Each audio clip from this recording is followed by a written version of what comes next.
If you were to ask the average person what the most expensive military project of the Second World War was, almost everyone would give you the same answer. The Manhattan Project. The atomic bomb. It makes sense. It meant building an entire secret city in Oak Ridge, Tennessee, splitting the atom, hiring the greatest physicists on planet Earth to unleash the power of a dying star. By the end of the war, the Manhattan Project had cost the United States taxpayer roughly $2.2 billion. At the time, it was a staggering, almost incomprehensible sum of money. But it wasn't the most expensive project of the war. In fact, it wasn't even close. While the physicists in the desert were trying to figure out how to build the ultimate weapon, a completely different group of engineers was fighting a different battle. In drafty hangars and windswept factories, they were trying to figure out how to deliver it. The Boeing B-29 Superfortress program didn't cost $2 billion. It cost $3 billion. Adjusted for inflation, that is roughly $52 billion today. The delivery system had outpriced the apocalyptic weapon it was designed to drop by a full 50%. But when you look at what the B-29 actually was, the price tag suddenly makes perfect sense. The B-29 wasn't just a World War II bomber. It felt like a machine built for the age that came after. In many ways, it was a bridge to the strategic air power of the Cold War, disguised as a weapon of the Second World War. It was an aircraft so wildly advanced and so incredibly complex that it broke every existing rule of aviation engineering and manufacturing. Before the B-29, bomber crews flew in unpressurized cabins. They wore freezing oxygen masks and heavy sheepskin suits in negative 40-degree temperatures.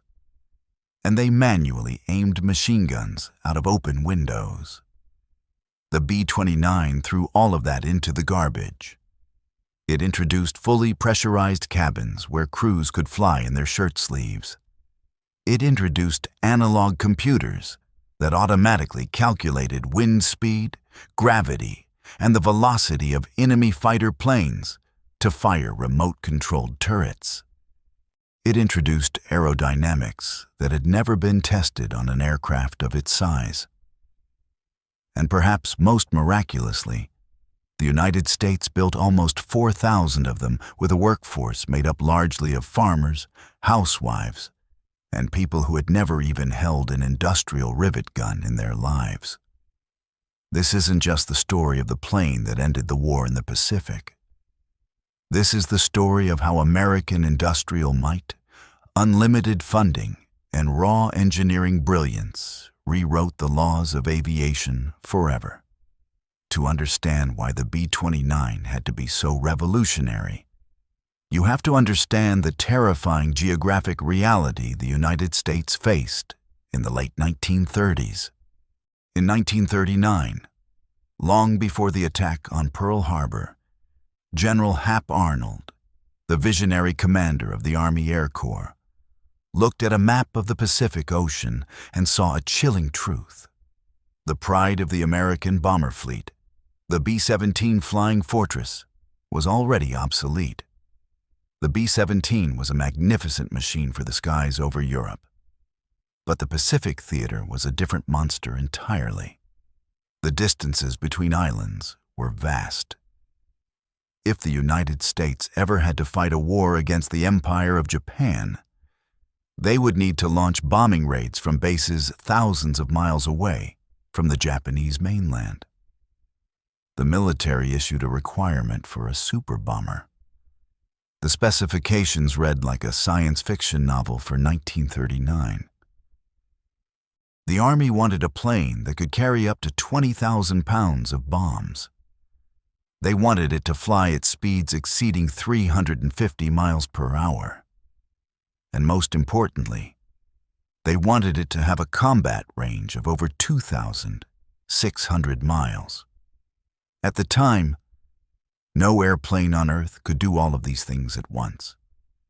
If you made a plane big enough to carry that many bombs, it would be too heavy to fly fast. If you put enough fuel in it to fly 3,000 miles, it would be too sluggish to avoid enemy fighters. Boeing accepted the challenge. But there was a catch. Normally, an aircraft of this complexity, one that required entirely new engines, new aerodynamics, and new manufacturing techniques, would take at least 5 years to develop, test, and put into production. The United States did not have 5 years. In a gamble that still defies belief today, the Army Air Forces ordered the B-29 into mass production before the first prototype had even flown. They didn't order 10. They didn't order 50. They initially ordered over 1,600 aircraft straight off the drawing board. Imagine spending billions of taxpayer dollars to build factories, hire hundreds of thousands of workers, and stockpile millions of tons of aluminum, copper, and steel. To build an airplane you weren't even sure could actually fly. That is the definition of America at full power. When the nation needed a miracle, it paid for one and expected the engineers to solve the physics later. And figure it out, they did. But it required solving problems that no aviation engineer had ever faced before.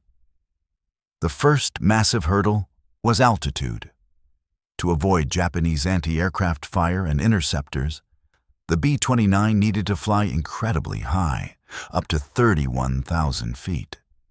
In older bombers like the B-17 or the B-24 Liberator, flying at high altitude was a miserable, exhausting experience. The air pressure was so low and the temperature so freezing that crews had to wear thick, electrically heated suits and constantly suck on oxygen masks just to stay conscious. If a mask froze or a line detached, a crew member could pass out and die of hypoxia in minutes. Fatigue drained the men before they even reached the target. Boeing engineers knew that for a 14-hour mission across the Pacific, this was unacceptable. The crew needed to be sharp, focused, and comfortable. The solution was pressurization. But pressurizing a bomber is much harder than pressurizing a modern airliner. An airliner is essentially a hollow tube. You seal the doors, pump in air, and you're done. A bomber, however, has a massive gaping hole in the middle of it. The bomb bays. And you cannot pressurize a bomb bay because the moment you open the doors to drop the bombs, all that pressurized air would blast out of the aircraft and take the crew with it. Boeing's engineers came up with an ingenious, somewhat bizarre solution. Instead of pressurizing the whole plane, they pressurized it in sections. There was a pressurized cabin in the front for the pilots, flight engineer, navigator, and bombardier. There was a second pressurized cabin in the rear for the gunners and radar operators. And there was a tiny, separate pressurized compartment at the very tail for the tail gunner. But what if a crew member in the front needed to get to the back during a flight?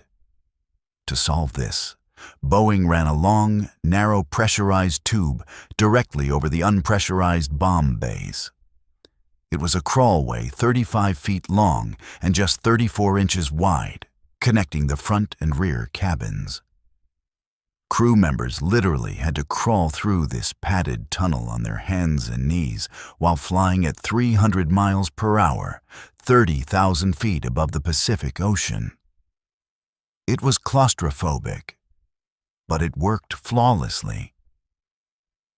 For the first time in military history, bomber crews could fly across oceans in their shirt sleeves, chatting normally with one another without bulky oxygen masks strapped to their faces. The B-29 wasn't just a weapon. It was a pressurized submarine in the sky. But this massive innovation created an immediate, deadly new problem. If the cabins were fully sealed and pressurized, how were the gunners supposed to shoot back at enemy fighters? In older bombers, men stood at open windows with heavy machine guns. In the B-29, opening a window at 30,000 feet would instantly depressurize the aircraft and doom the crew. To solve this, American engineers had to invent something that had never existed on an airplane before: a computer-controlled robotic weapons system. The sheer audacity of what Boeing and the General Electric company attempted next still boggles the mind of modern engineers. Because the crew was sealed inside its pressurized bubbles, the men couldn't physically touch their .50 caliber machine guns. So General Electric designed a central fire control system. It was essentially a network of 5 remote-controlled turrets mounted on the outside of the fuselage. 2 on top, 2 on the bottom, and 1 in the tail. Inside the bomber, 4 gunners sat comfortably in padded seats, looking out of massive blister windows that offered panoramic views of the sky. But instead of holding a gun, they held a high-tech aiming sight. When a gunner moved his sight to track a Japanese fighter plane, electric motors outside the aircraft instantly turned the heavy gun turrets to match his movement perfectly. But aiming at an enemy fighter plane traveling 300 miles per hour, while you are also moving 300 miles per hour in a different direction, is incredibly difficult. Add the severe cold. Add the wind resistance pushing against the bullets. Add gravity pulling on the rounds over 1,000 yards. At that point, hitting a moving target in the sky is mostly a matter of luck, unless you had a computer to do the math for you. And that is exactly what General Electric built. Deep inside the belly of the B-29, hidden away from the crew, sat 5 analog computers. These weren't digital computers with screens and microchips like we have today. These were mechanical brains, packed with complex gears, cams, and electrical relays. When a gunner locked his sight onto a Japanese Zero, he pressed a pedal to frame the target. Instantly, the mechanical computer went to work. In fractions of a second, it calculated the speed of the enemy plane, the speed of the B-29, the altitude, the outside air temperature, the humidity, the curve of gravity, even the parallax effect created by guns mounted 20 feet away from where the gunner was sitting. The computer then took all of that data, solved the ballistic equations in real time, and aimed the guns slightly ahead of the enemy plane. The gunner didn't have to guess where the fighter would be. He kept the crosshairs on the target, pulled the trigger, and the computer made sure the bullets arrived at exactly the right place, at exactly the right time. It was science fiction technology deployed in a world war. Thanks to this system, the effective range of a B-29 gunner jumped to over 900 yards, more than double the effective range of a gunner in a B-17 Flying Fortress. The B-29 was so lethal that Japanese fighter pilots quickly learned to fear approaching the bomber from any angle. But the genius of the central fire control system didn't stop there. What happened if a Japanese fighter attacked from the front, flew over the bomber, and then dove toward the rear? A single gunner couldn't track a plane in a full circle around the aircraft. General Electric anticipated this. They built a revolutionary switching system into the computers. With the flip of a switch, a gunner in the front of the plane could hand over control of his turrets to a gunner in the back.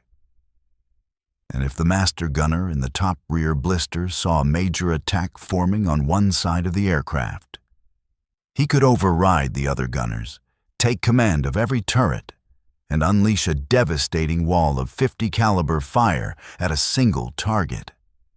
No other combatant fielded a bomber that combined this kind of range, pressurization, remote gunnery, and analog fire control in one operational package.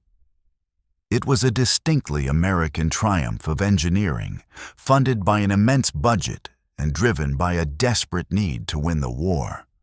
But designing the ultimate bomber was only half the battle. The true miracle of the B-29 program was how the United States managed to build them. Building a machine this complex, with nearly 1 million individual parts, was a nightmare that no aviation company in the world was prepared for. In 1940, building a heavy bomber was essentially an artisanal process. You started with the skeleton of the aircraft on the factory floor. Then skilled craftsmen climbed all over it, inside and out, installing wiring, riveting panels, and bolting on engines one by one as the plane slowly crawled down a single, massive assembly line. But the United States had ordered 1,600 B-29s before the first one even flew. There simply wasn't enough time, and there weren't enough skilled craftsmen in the entire country to build them the old-fashioned way. The problem fell to a brilliant manufacturing executive named Oliver West. West looked at the traditional assembly line and realized it was a bottleneck. You couldn't have 50 people working inside the narrow fuselage of a bomber at the same time. They would constantly bump into each other, drop tools, and wait hours for the guy next to them to finish riveting a panel before they could install a radio wire. West's solution was a concept called multi-lining, and it revolutionized American aviation manufacturing forever. Instead of building the airplane from the ground up on one long line, West tore the B-29 apart into major sections. The nose, the forward fuselage, the bomb bays, the rear fuselage, the tail, the wings, and the engines. Each of these major sections was built on its own separate assembly line. That meant workers could swarm all around a single nose section, and inside it, without tripping over the people building the tail. Miles of electrical wiring, hydraulic lines, and computer cables were installed, while the sections were wide open and fully accessible. That alone cut thousands of man-hours off the construction time. Only at the very end of the factory, in a massive cavernous hangar, were these completed sections brought together and bolted into a single, massive superfortress. It sounds simple to us now, because this is exactly how Boeing builds a 777 or an Airbus A350 today. But in 1942, building a pressurized, computer-controlled bomber in modular chunks and expecting them to fit perfectly together at the end of the line was a logistical miracle. The tolerances had to be exact to a fraction of an inch. If the wiring harness in the forward fuselage didn't align perfectly with the massive plug in the rear fuselage, the entire electrical system of the aircraft would fail. But the genius of multi-lining wasn't just about speed. It was about who was actually doing the building. When the massive Boeing plants opened in Wichita, Kansas, and Renton, Washington, along with the huge Bell Aircraft plant in Marietta, Georgia, the United States was already deep in a global war. Millions of prime-aged American men were fighting in Europe and the Pacific. There were no experienced aviation mechanics left to hire. Boeing had to rely on a workforce comprised largely of women, farmers, and teenagers. Many of these people had never worked in a factory in their lives. Some had never even seen an airplane up close. To make this work, Boeing broke down every single job on the B-29 into incredibly simple, repetitive tasks. A housewife from Kansas didn't need to know how the analog fire control computer worked. She just needed to know how to connect the red wire to the red terminal and the blue wire to the blue terminal 400 times a day. The result was a symphony of American mass production. In a matter of months, a workforce of untrained civilians was churning out the most complex flying machine ever devised by mankind. At the height of the war, the Boeing plant in Wichita alone was rolling a brand new, fully equipped B-29 Superfortress out of its doors every single day. The time required to build a single bomber plummeted from an estimated 150,000 man-hours down to just 20,000 man-hours. If you are fascinated by the sheer industrial power of the United States in the Second World War, hit the like button and subscribe to America at Full Power. We tell the untold stories of American military dominance every single week. And what comes next in the B-29 story is where the price of that power becomes painfully clear. Because while the factories in Kansas and Washington were performing miracles, the test pilots flying the early B-29 prototypes were fighting for their lives against a deadly, invisible enemy. The engines. To carry 20,000 pounds of bombs across the vast expanse of the Pacific Ocean at over 300 miles per hour, the B-29 needed the most powerful aviation engines ever created. The Army selected the Wright R-3350 duplex Cyclone radial engine. It was an absolute monster. The R-3350 was an 18-cylinder, twin-row supercharged beast that produced an astonishing 2,200 horsepower per engine. With 4 of these bolted to the wings, the B-29 had nearly 9,000 horsepower at its disposal. It was enough raw power to drag the massive 60-ton bomber into the thin air of the stratosphere. But that immense power came with a terrifying flaw. To keep the plane aerodynamic and reduce drag, Boeing engineers wrapped the massive engines in tight, sleek aerodynamic cowlings.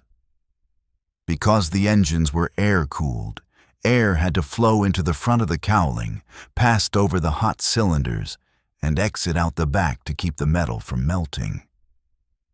But the tight cowling of the B-29 choked the airflow. The front row of 9 cylinders received plenty of freezing air at high altitude. But the back row of 9 cylinders, tucked deep inside the tight metal casing, was starved of cooling air.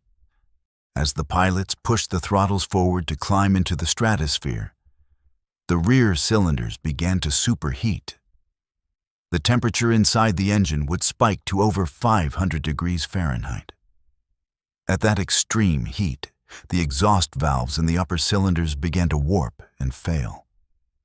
The magnesium crankcases would crack, oil would leak out onto the red-hot metal. And then the engine would violently catch fire. In the early days of testing, engine fires were not a possibility. They were an absolute certainty. The Wright R-3350 engines were catching fire so frequently that test pilots began referring to the aircraft as a flaming coffin. On February 18, 1943, the program suffered its most devastating blow. Eddie Allen, the legendary chief test pilot for Boeing, took the second XB-29 prototype into the sky over Seattle, Washington. Allen was widely considered the greatest test pilot in the world. He had flown everything Boeing had ever built, and his feedback had been instrumental in shaping the Superfortress. Shortly after takeoff, while climbing to 25,000 feet, an engine fire broke out in the number 1 engine on the left wing. Allen immediately shut down the engine, deployed the fire extinguishers, and turned back toward Boeing Field. But the fire was too intense. It burned through the firewall and spread into the massive fuel tanks inside the wing. Minutes later, the wing collapsed. The giant bomber plunged from the sky, crashing directly into the Fry meatpacking plant in downtown Seattle. Eddie Allen, his entire 10-man test crew, and 20 workers inside the factory were killed instantly. It was a catastrophic tragedy, and it threatened to derail the entire $3 billion program. The Army Air Forces were terrified. They had already paid for 1,600 bombers. They had built massive factories. They had trained tens of thousands of workers. And now their flagship aircraft was bursting into flames and killing the best test pilots in the world. In any normal country, under any normal circumstances, the government would have halted production, scrapped the engines, and started over. It would have delayed the program by years. But this was the United States, and the nation was fighting a two-front war for the survival of the free world. The Army refused to stop the assembly lines. Instead, it ordered the engineers to fix the problem while the planes were already being built. What followed was an engineering scramble of epic proportions. The Army Air Forces knew that halting B-29 production could push the end of the Pacific War back by years. They could not afford to lose the $3 billion gamble. If the Wright R-3350 was prone to catastrophic failure, then American engineers would simply have to engineer their way out of the crisis while the bombers were already rolling off the assembly lines. What followed was one of the most frantic, high-stakes troubleshooting efforts in the history of aviation. Engineers from Boeing, Wright Aeronautical, and the military's top research scientists descended on the B-29 engine problem. They discovered that the rear row of cylinders wasn't just getting hot. It was being starved of oxygen and choked by its own exhaust. The traditional aviation exhaust valves were made of steel, which warped and cracked under the extreme heat generated by 2,200 horsepower. The solution came from an unlikely combination of brute force mechanics and exotic materials. First, engineers completely redesigned the engine cowlings. They opened up the cooling flaps to force a massive amount of freezing high-altitude air directly over the rear cylinders. Then they installed complex baffles, essentially metal walls inside the engine casing, to drive the airflow exactly where it was needed most. But that still wasn't enough to stop the exhaust valves from failing. To fix the valves themselves, American engineers turned to a material that was rare, difficult to machine, and almost tailor-made for the crisis: stellite. Stellite is a cobalt-chromium alloy. It is brutally hard, highly resistant to corrosion, and, most importantly, able to withstand temperatures that would turn normal steel into glowing liquid. Engineers hollowed out the center of the new stellite valves and filled them with pure metallic sodium. As the engine ran, the intense heat melted the sodium inside the valve. The liquid metal sloshed back and forth inside the hollow stem, carrying heat away from the glowing head of the valve and down into the engine block, where it could finally be cooled by the airflow. It was a brilliant, highly complex piece of thermal engineering, and it worked. While the engine fires were never completely eliminated, the stellite valves, the sodium fill, and the redesigned cooling system reduced the failure rate to a manageable level. The B-29 was finally deemed safe enough for combat crews to fly across the vast expanse of the Pacific Ocean. But solving the engine fires was only one piece of the aerodynamic puzzle. To fly thousands of miles to Japan, drop a massive payload of bombs, and fly thousands of miles back The B-29 had to be incredibly efficient as it pushed its 60-ton bulk through the air. And the wings were everything. A bomber lives or dies by its wings. The wings of the B-29 were a radical departure from anything that had ever come before. If you look closely at a B-17 Flying Fortress, you'll notice that its wings are very wide at the base where they meet the fuselage, and then taper down toward the tip. They are thick, they are blunt, and they are designed to generate massive amounts of lift at low speeds. That made the B-17 very stable. But it also created an enormous amount of drag, and drag burns fuel. The B-29 could not afford that kind of drag. It had to cross the largest ocean on Earth. Boeing's chief aerodynamicist, George Scherer, designed a wing that looked like it belonged on a high-speed glider rather than a heavy bomber. The B-29 featured a high-aspect ratio wing. It was incredibly long, spanning 141 feet from tip to tip, but it was astonishingly narrow and thin. This long, slender design drastically reduced the drag created by air spilling over the tips of the wings. As a result, the bomber could cruise at high speed while sipping fuel far more efficiently than older designs. But this sleek, narrow wing created a terrifying new problem for the pilots. A thin, narrow wing generates very little lift at low speeds. To get a fully loaded 60-ton B-29 off the ground, the bomber had to be moving incredibly fast down the runway.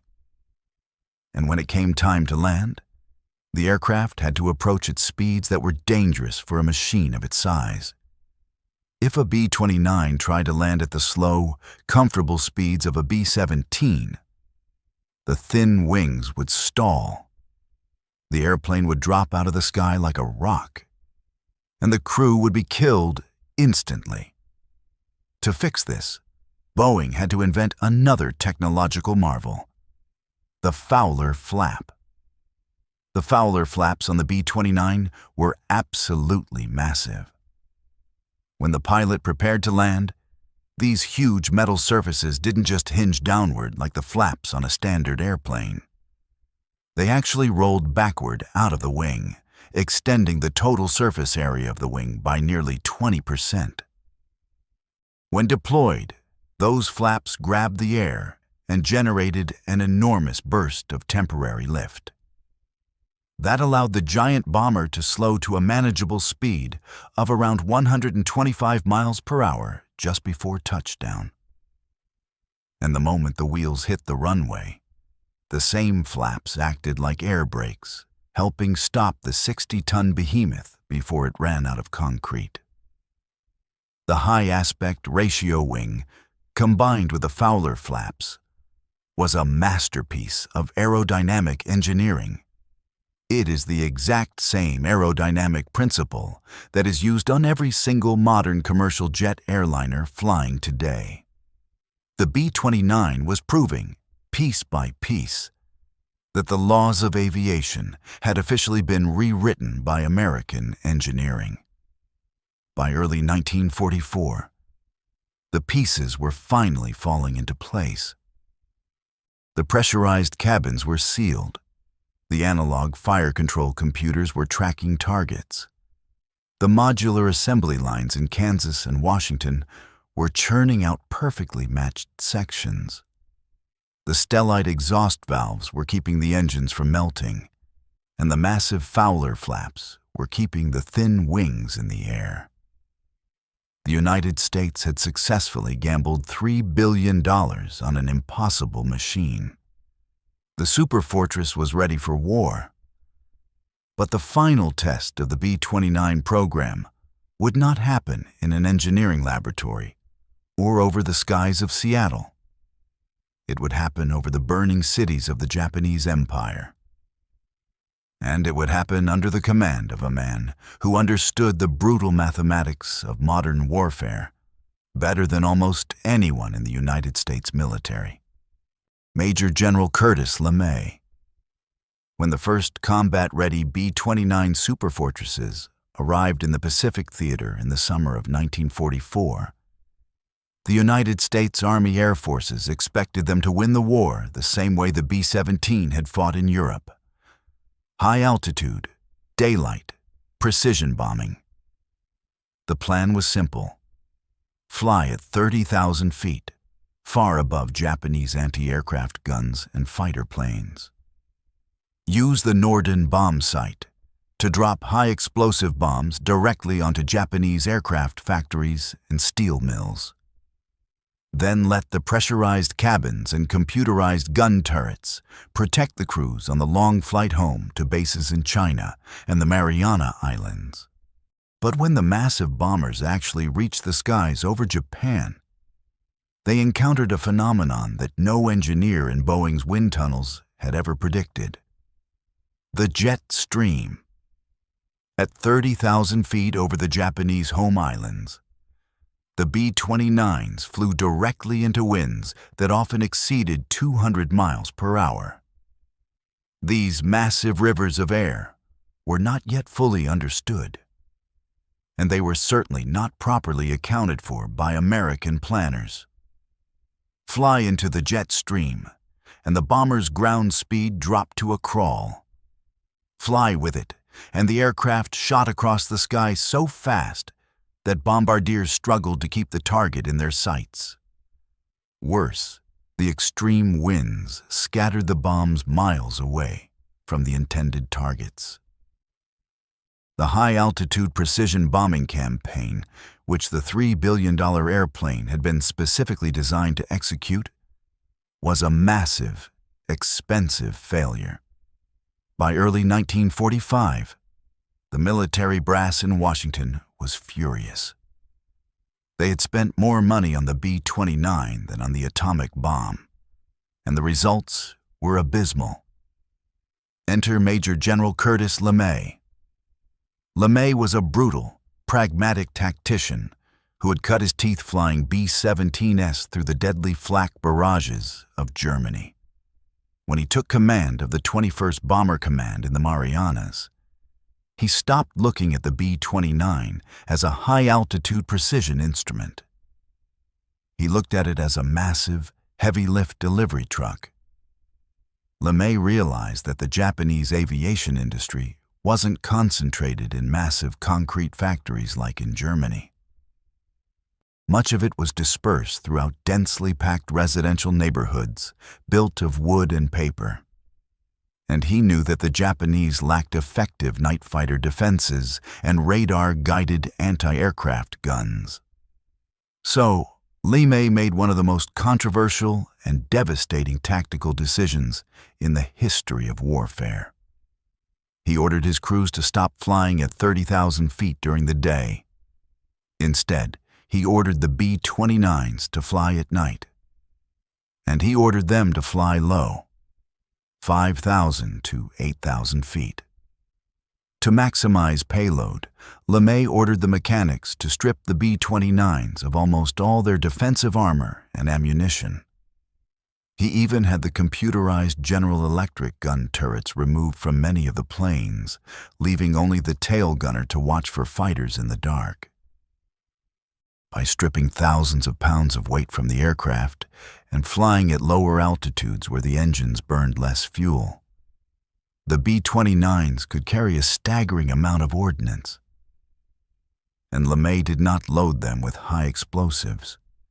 He loaded them with M69 incendiary clusters, napalm, the technological marvel that had been designed to fight in the freezing stratosphere had been turned into a low-altitude fire-breathing dragon. On the night of March 9th, 1945, more than 300 B-29 Superfortresses launched from the Marianas and roared low over Tokyo. By the end of the raid, 279 B-29s had dropped incendiaries on the target area. The resulting firestorm was so intense that the updrafts literally tossed the massive bombers hundreds of feet into the air. In a single night, The B-29s destroyed roughly 16 square miles of the Japanese capital and killed an estimated 100,000 people. It remains the single most destructive bombing raid in human history. The B-29 had finally found its horrific purpose. Over the next 5 months, LeMay's fleets of superfortresses systematically burned more than 60 Japanese cities to the ground. They shattered the empire's ability to wage war long before the Enola Gay ever dropped the first atomic bomb on Hiroshima. The story of the Boeing B-29 Superfortress is the ultimate testament to American industrial supremacy. It was an aircraft born from an impossible requirement, funded by an unlimited budget, and built by a workforce that had to be trained from scratch. It was a machine that forced engineers to invent technologies that did not exist.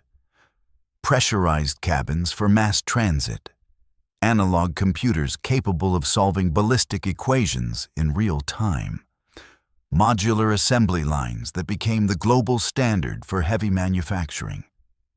The B-29 didn't just win the Second World War in the Pacific. It laid the foundation for the entire modern aviation industry.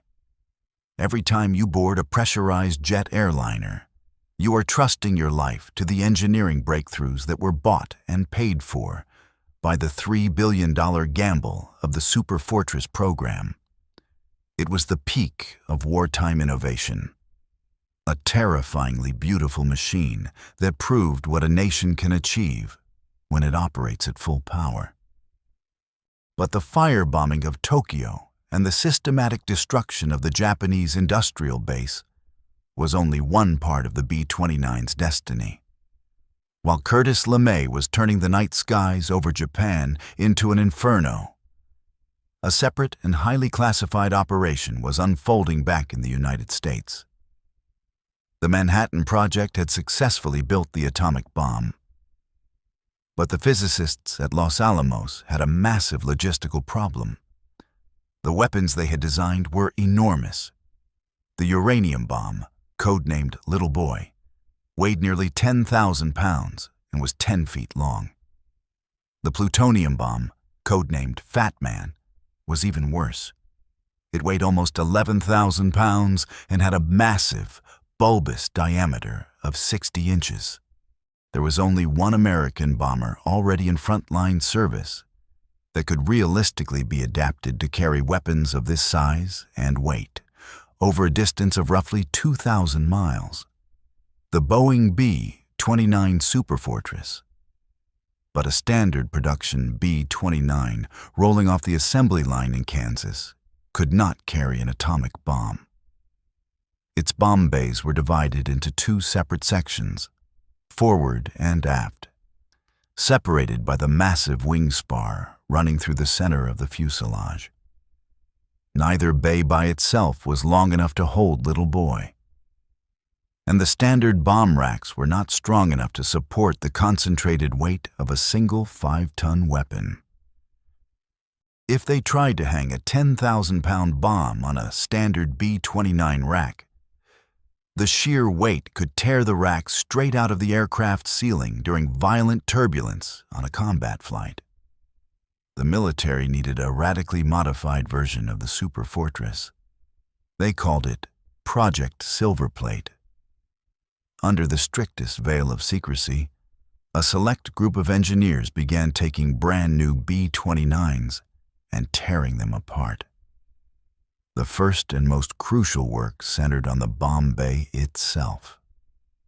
Early development aircraft underwent radical internal changes, but the operational Silverplate bombers were ultimately fitted with a strengthened H-frame structure, improved sway braces, and specialized fast-acting bomb bay systems that could carry either atomic weapons securely inside the belly of the aircraft. To support the immense weight of the atomic weapons, they installed a specialized British-designed bomb release mechanism called the G-type release. originally created to drop the massive 12,000-pound tall boy earthquake bombs used by the Royal Air Force. But modifying the bomb bay was only the beginning. The silver plate B-29s had to be the fastest, highest-flying bombers in the world. Because once an atomic bomb was released, the aircraft had to execute a violent, high-speed diving turn to escape the blast wave. If the bomber was too slow, the shock wave could catch it, tear the wings off, and incinerate the crew. To achieve maximum speed and altitude, the silver plate engineers stripped the B-29 down to its bare bones. They removed the entire General Electric central fire control system. All the remote-controlled turrets, the analog computers, the thousands of feet of wiring, and the heavy ammunition boxes were ripped out. They removed the heavy armor plating that protected the crew. The only defensive weapons left on a silver plate B-29 were the 250 caliber machine guns in the tail. Next, they tackled the engines. The standard Wright R3350s were replaced with specialized, fuel-injected versions equipped with reversible pitch propellers. Those propellers allowed the massive bomber to brake hard on landing, which mattered because silver plate aircraft were taking off and landing at weights that pushed the B-29 to the absolute edge of its structural limits. Finally, they replaced the standard hydraulic bomb bay doors with specialized pneumatic doors. The standard doors took several seconds to open and close. At 300 miles per hour, those few seconds created enormous aerodynamic drag. The new pneumatic doors snapped open and slammed shut in less than a second, helping the bomber preserve maximum speed during the most critical seconds of the bombing run. The result was a stripped-down, hyper-tuned racing bomber. A silver plate B-29 weighed tens of thousands of pounds less than a standard Superfortress. It could cruise at over 30,000 feet with ease and outrun almost any Japanese fighter plane in the sky. In the fall of 1944, the military formed the 509th Composite Group, commanded by a brilliant, no-nonsense pilot named Colonel Paul Tibbets. Tibbets was tasked with taking these highly modified silver plate B-29s and training a hand-picked group of aviators to do something that had never been done in human history. Operating out of a highly secure, isolated airfield in Wendover, Utah, the crews of the 509th practiced dropping massive concrete dummy bombs shaped exactly like Fat Man and Little Boy. Then they practiced the escape maneuver, a brutal 155-degree diving turn executed the instant the bomb left the aircraft. They practiced until it became pure muscle memory. They had to. Scientists at Los Alamos calculated that if the bomber was not at least 8 miles away when the nuclear core achieved critical mass, the radiation and the shock wave could destroy the aircraft. While Tibbets and the 509th were preparing for the atomic strikes, the regular B-29 crews flying conventional firebombing missions out of the Mariana Islands were experiencing a grueling, terrifying reality. To truly understand the B-29 program, you have to look beyond the engineering. You have to understand what it was actually like to live inside that pressurized metal tube for 15 hours at a time. A standard combat mission from Tinian or Saipan to Tokyo and back covered roughly 3,000 miles. It was a grueling test of human endurance. 14 to 15 hours strapped into a vibrating, deafeningly loud aluminum cylinder, flying over the largest, most unforgiving ocean on the planet. Inside the pressurized cabins, the environment was a strange mix of extreme modern technology and primitive discomfort. Yes, the crews could fly in their shirt sleeves. But the noise from the 4 massive 2,200 horsepower radial engines was absolutely deafening. The vibration shook the men to their bones. The flight engineer, sitting behind the pilot and facing a massive panel of dials, gauges, and levers, may have had the most stressful job on the aircraft. He managed fuel transfer between the huge wing tanks. He monitored the temperature of the notoriously fire-prone engines. And he adjusted the fuel mixture to make sure the bomber did not run out of gas over the open ocean. One mistake from the flight engineer could doom the entire crew of 11 men. Because the missions were so long, the physical toll on the men was severe.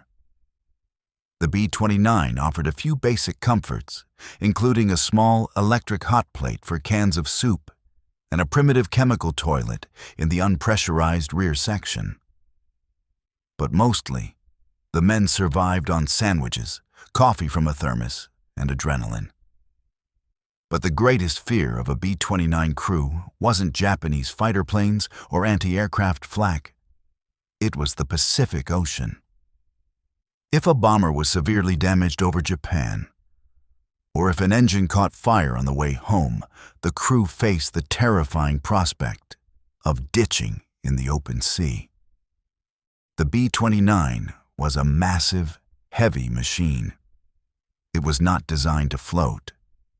When a B-29 hit the water, the massive bomb bays, which were covered by relatively thin aluminum doors, would often cave in under the immense pressure of the ocean. When those doors collapsed, the bomber would snap in half and sink like a stone, taking anyone trapped inside down with it. To combat this, the Army Air Forces built complex search and rescue networks along the flight paths. They stationed submarines along the route. They also deployed specialized B-29s, known as Super Dumbo aircraft. These rescue bombers were stripped of bombs and loaded with extra fuel, survival gear, and massive inflatable life rafts that could be dropped from the bomb bays to crews floating in the water. Despite these heroic efforts, hundreds of B-29 crewmen vanished into the dark waters of the Pacific. Their bodies never recovered. The price of America's technological supremacy was paid in the blood of the young men who flew the machines. As the summer of 1945 approached, the conventional firebombing campaign had reduced Japan to ashes. But the Japanese military government refused to surrender.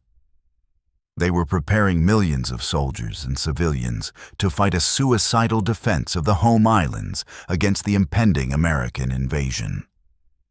Military advisors to President Truman warned that a ground invasion of Japan could cost anywhere from 250,000 to 1 million Allied casualties. It was time to use the ultimate weapon, and the $3 billion delivery system was finally ready. If you found this deep dive into the engineering miracles of the B-29 fascinating, make sure you hit the like button and subscribe to America at Full Power right now. Leave a comment below telling us which World War II aircraft you want us to cover next. Whether it's the B-17, the P-38 Lightning, or the legendary Corsair. And if you want to support our mission to bring these incredible stories of American military history to life, check out the links in the description. Thank you for watching, and we will see you in the next video.